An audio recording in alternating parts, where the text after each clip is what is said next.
The story takes place in 1759 on the Isle of France, now known as Mauritius.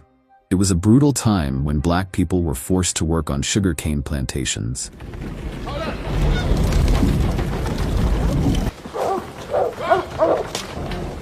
And one of these plantations was run by a man named Larson.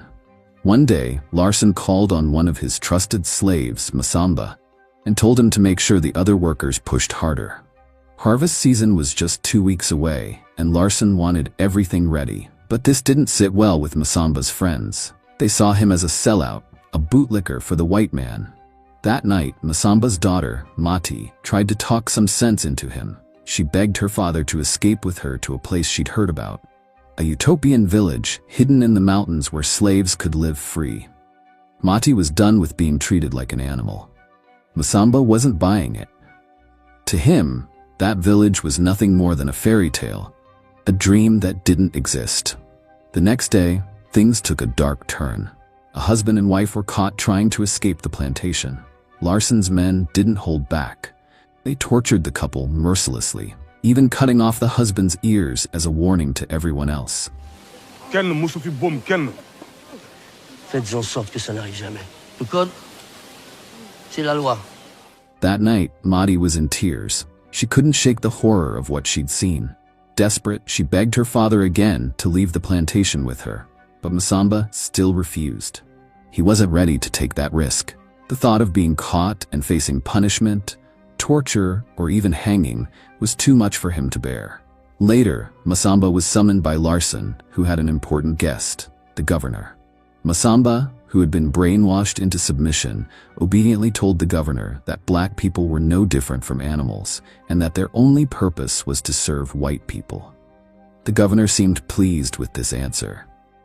But when he asked why slaves often tried to escape from the plantation, Masamba gave an honest reply. He said they were simply tired from the endless work. That answer didn't sit well with the governor. Furious, he declared that black people had no right to feel tired since they were nothing more than animals. He was furious, ordering Larson to kick Masamba out of the room. After the governor left, Larson stripped Masamba of all the privileges he'd been given. From that moment on, Masamba was treated like any other slave. He was forced to work in the fields and wasn't even allowed to sleep in the same hut as his daughter anymore. He decided to take Masamba's daughter to live with him in his house. When the guards came to take Mati from the hut, she managed to slip away and escape. Masamba was nothing but worried, terrified that Larson's men would catch her and punish her to death. The next day, Larson ordered his men to track Mati down. His son, Honor, asked to join the search and even begged his father not to punish Mati if they found her. After some thought, Larson agreed to Honor's request. Meanwhile, Masamba was tortured for refusing to reveal where Mati had gone.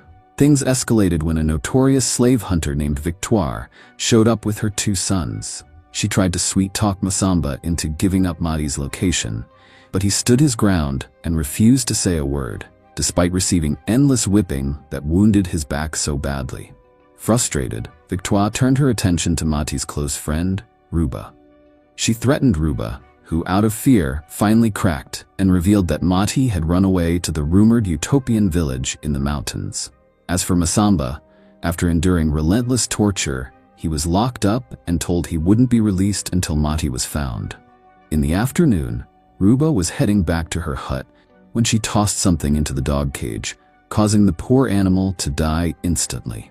Later that night, she snuck out under the cover of darkness and managed to free Masamba from his confinement. Masamba was beyond grateful for her help. Without wasting a second, he bolted into the dense, shadowy forest.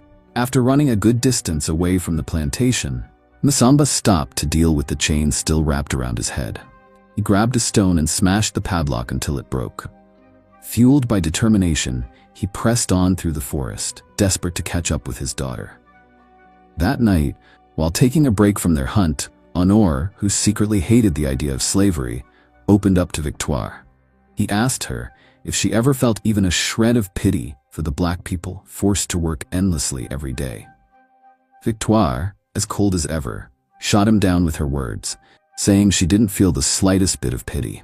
To her, black people were meant to be treated like animals, nothing more than tools for the white folks. The next day, as Masamba continued his journey, Victoire spotted him through her binoculars. Wasting no time, she and her 2 sons took off after him. During his escape, Masamba crossed paths with another runaway. A man who wasn't alone. He had his wife and baby with him, but their luck ran out fast. While hiding from Victoire, the baby started crying, giving away their position. With no other choice, they made a run for it. After making sure his wife was safely hidden, the man handed Masamba a machete and invited him to fight off their pursuers. The battle was intense and ended with Honore's death at the hands of the man.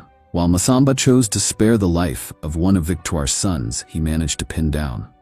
Later, Masamba reached the edge of a river and met a fugitive who then took him to his hideout. Once there, Masamba explained that he was searching for his daughter. Hearing this, the man offered him food to help him regain his strength after the exhausting chase. Masamba was deeply thankful for the man's kindness. The next morning, Victoire's son, the one Masamba had spared, decided to call it quits on the hunt for Madi and Masamba. He felt indebted to Masamba for sparing his life. Victoire wasn't happy about it, but had no choice but to accept his decision. However, his brother wasn't as understanding and attacked him in anger. Standing his ground, he eventually convinced his brother to let him go, but there was a catch. He had to bring Honore's dead body back to Larsan. Meanwhile, before Masamba continued his journey, the fugitive warned him that Mati might not be able to reach her destination. He explained that the village was hidden deep in the dense mountain forest, making it nearly impossible for her to get there alone. He believed Mati would likely head toward the beach instead. He then gave Masamba directions to find the beach. Armed with this new information, Masamba set off toward the beach.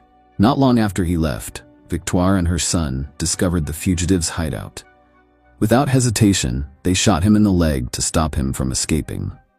When they demanded to know where Masamba had gone, the man refused to give them any answers. Furious, Victoire killed him on the spot, showing no mercy. Joseph! After searching the fugitive's hideout, Victoire and her son stumbled upon clothes that belonged to Masamba. Wasting no time, Victoire handed the clothes to her dog to sniff out his trail. Soon enough, as Masamba was crossing a river, Victoire's dog caught up to him and attacked. The struggle sent both of them tumbling down the waterfall. The dog survived the fall and went after Masamba again, forcing him to fight back and kill the animal to save his own life. Victoire and her son witnessed the whole thing from the top of the waterfall. The next day, Masamba pressed on and finally reached the beach, but instead of finding Madi, he came across several people who had tragically died of starvation. Just as despair began to creep in, Masamba spotted 3 men working on a boat. He rushed over and asked if they'd seen his daughter. One of them pointed to a hidden cave tucked behind the cliff near the beach. Masamba wasted no time and headed straight there. Sure enough, Madi was in the cave. The reunion filled Masamba with joy, and Madi was equally thrilled to see her father again. For the first time, Masamba believed the utopian village his daughter had spoken of was real. Together, they decided to search for it. Not long after they left, Victoire and her son arrived at the beach and began tracking their trail, but Masamba was one step ahead. He erased their tracks and hid, making it impossible for Victoire to follow. That night, Masamba made a bold decision. He wasn't going to run anymore. He performed a ritual, calling on his ancestors for strength to face Victoire and her son. As soon as the ritual ended, rain poured down heavily, accompanied by lightning, as if the heavens were answering his plea. With renewed determination, Masamba set out to confront his pursuers.